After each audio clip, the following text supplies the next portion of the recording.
The world we live in is filled with negativity. From a greater scale in the government to right in our own homes, our lives are constantly battered with words and accusations that sadden our hearts.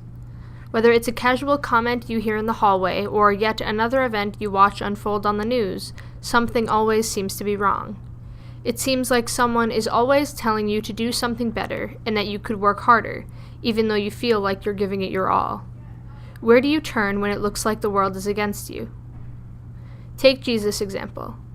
When he was persecuted, even some of his closest friends ran away from him or turned against him.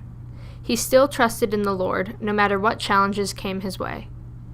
Just as Jesus believed that God would provide, we too must understand that and utilize that faith in our daily lives.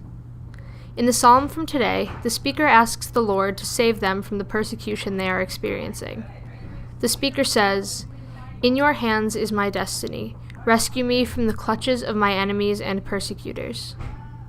As humans, putting trust in other people is hard for us, never mind in an entity that we have never physically met before. It's scary to put our whole lives in the hands of God when we know nothing about what is to come in the future, especially when we feel as though we should be able to rely on people here on earth just as much as God.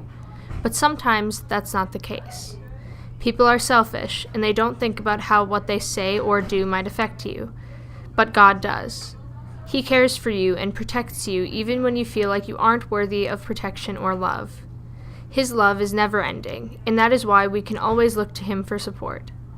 No matter what happens in our lives, no matter what kinds of mistakes we have made, and no matter what persecution we are undergoing, God never fails to be by our sides. I know that in my life, I run into difficulty putting all of my faith in God all the time, but I will never forget the words a priest once told me when I described the struggles I was encountering in my faith life.